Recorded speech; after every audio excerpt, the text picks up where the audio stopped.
I hope that now you have idea around client-server architecture, static dynamic websites.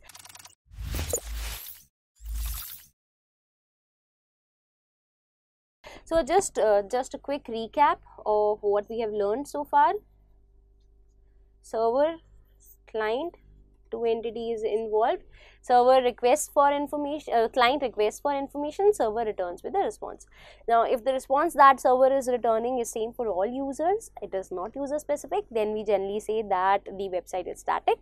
If the response is user specific and smart enough to figure out that, okay, this is the content that I should show to user 1. For example, if you are sitting in India and you use google.com, then the search results will be relevant to your location, whereas if you are in different some other part of the world, then the search results will be localized, more relevant to the location that you are in, right? In case you are not signed in, and it decides and it figures out on the basis of the location that you are in.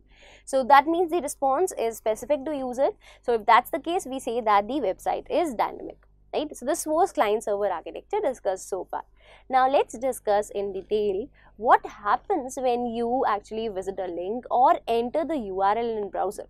So what is the process? We have discussed it abstractly at a very abstract level, that browser will contact relevant server, server will come with response, but the actual process involved actually has many steps in it. So let's discuss those steps now. Now for that, let's pick examples of different websites or different servers. Let's say there is google.com that you want to open,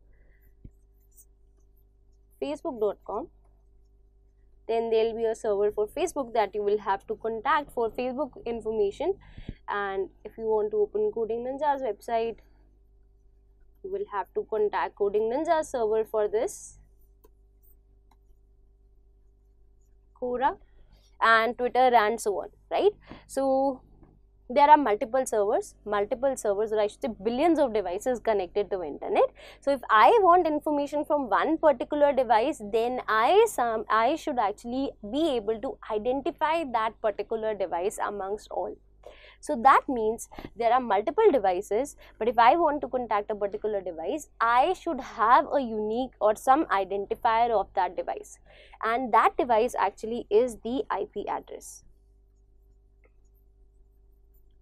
So all the devices connected to internet have a unique identifier or unique address, that is the IP address. So if you want to contact a server, you want to connect to a device, then you should know the IP address. But we generally don't type in the IP address, right? So if I want to contact Google server, all I'll do is type google.com, right? So I'll type google.com, that's the domain name, google.com is domain name, codingninjas.in is the domain name. So these are domain names. So what I'll do is I'll just enter the URL, and I would want that it should contact the relevant Google server. For now, I have just symbolized that there is one Google server. Actually, there are multiple Google servers, but for now, let's just picture one Google server. So what ideally we would want is, if I want to open Google, I'll connect with the Google server and get that response. Now, in order to get that response, I should know the IP address of the Google server, right? Now, how will you get that IP address? So to get that IP address, this is where DNS actually comes into picture. So what is DNS? DNS is domain name system.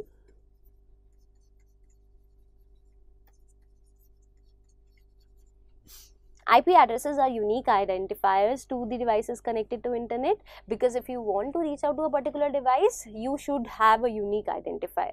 So that means all the devices have IP address. It's hard to remember IP addresses, which is why we have domain names. Remembering google.com is pretty easy, right? Remembering the IP address. So if it is IPv4 address, generally it's a 32-bit address, 4 bytes, 192, let's say, dot something, dot something, dot something. So the address goes like this. It's pretty hard to remember an address like this. So we generally don't. What we generally do is, we contact DNS for this. So the flow, how it goes is, let's say I have entered the URL here, google.com. right? So in the browser, now what browser will do is, browser will contact ISP, internet serving provider, the connection, the ones providing you connection, be it an Airtel connection, Vodafone connection. So it will contact your ISP that this is the domain name and I want the IP address for this domain name. Now this ISP will actually conduct a DNS search, domain name search, to get me the desired IP address. So this is ISP, where this is where ISP comes into picture, and ISP returns the relevant IP address. Now that I have this IP address, I can straight away contact the server and establish a connection with the Google server for further communication. So these are the steps. Just to summarize the steps, you enter URL, right? Now you have entered the domain name, you would want the exact IP address. So browser generally try caching commonly searched URLs and their IP addresses. In case browser has not stored that IP address, browser will contact ISP, Internet Service Provider, to get the desired IP address. Internet Service Provider, if it has not cached the information, it will conduct a domain name search. Now from this domain name search, it will get an address which it will give the browser. So ISP returns address to the browser, and the browser then contacts and connects the server, connects with the server. So this is how things work. So the connection is then established, and this is the communication step work. This is the communication flow that takes place, right? So I hope this idea is clear. I hope the terms used, client, server, ISP, DNS, are clear to you. I actually have touched these topics abstractly. I have not actually dived deeper into how DNS is searching in itself. So you guys are free to read more and explore about them. Thank you. For new programming updates and videos, subscribe to Coding Ninjas channel.